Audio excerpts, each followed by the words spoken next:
का संक्रमण अब शहर से गांव-गांव पहुंच रहा है। गांव में दिनों दिन संक्रमण का खतरा बढ़ता ही जा रहा है। हरियाणा में ग्रामीण क्षेत्रों में इस समय कोरोना महामारी जैसे कहर बरपा रही है। कई गांव तो ऐसे हैं जहां कुछ ही दिनों में कोरोना की इस दूसरी लहर ने कई जानें ले ली हैं। घर घर मातम पसरा हुआ है। महामारी के इस दौर में कई गांव ऐसे हैं जहां अब तक स्वास्थ्य सेवाएं ठीक नहीं हैं। तमाम स्तर पर लापरवाहियां भी देखने को मिल रही है। आपको बता दें कि कुरुक्षेत्र के दयालपुर गांव में 8 मई तक कोरोना मरीजों के लिए कोई सुविधा नहीं थी। डॉक्टर तो दूर की बात, इस गांव में आइसोलेशन वार्ड तक नहीं था। मीडिया में प्रमुखता से खबर उठाए जाने के बाद प्रशासन हरकत में आया, जिसके बाद अब गांव के एकमात्र सरकारी स्कूल में 2 अलग अलग कमरों में 10 बेड का आइसोलेशन वार्ड बना दिया गया है, ताकि जरूरत पड़ने पर गांव में ही कोरोना संक्रमितों का इलाज हो सके। लेकिन इस आइसोलेशन वार्ड में डॉक्टर की तैनाती नहीं की गई है। ऐसे में अगर किसी मरीज को यहाँ भर्ती भी करना पड़े तो उसकी देखभाल राम भरोसे होगी।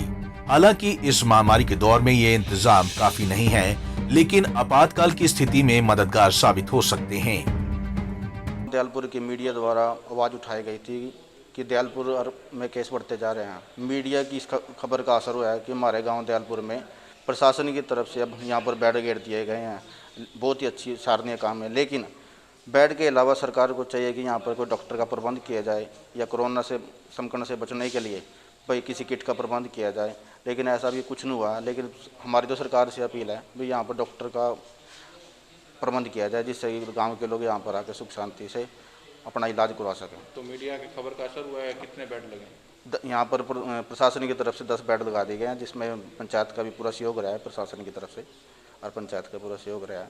लेकिन हमारी तो प्रशासन से ये अपील है यहाँ पर डॉक्टर का प्रबंध किया जाए। गांव वालों की तरफ से सरपंच साहब ने कहा था अभी बेड की तैयारी करो, तो हमने यहाँ स्कूल में 10 बेड लगाए हैं जी।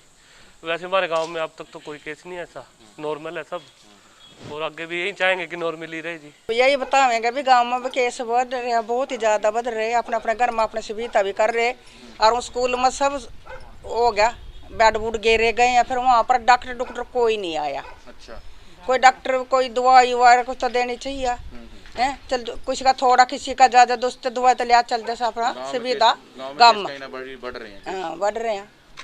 रहे हैं गाँव में भाई उनकी सुविधा होनी चाहिए। कोई डॉक्टर कोई अच्छी दवाई देवो, आकर 2 बट्टियाँ देवो, कोई कुछ तो करो, फिर ये खत्म होता चलेगा कुछ ना कुछ। ये तो कुछ भी हुआ नहीं हुआ। फिर शहरों में तबाही मचाने के साथ ही कोरोना संक्रमण अब गांवों में तेजी से पांव पसार रहा है, तो वहीं कोरोना महामारी की दूसरी लहर ने गांवों में स्वास्थ्य व्यवस्था की पोल खोल दी है। महामारी से निपटने के लिए प्रशासन के तमाम इंतजामात कम पड़ते नजर आ रहे हैं।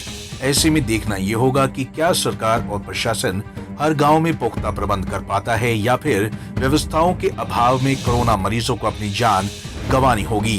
पंजाब केसरी टीवी के लिए कुरुक्षेत्र से अशोक यादव की रिपोर्ट।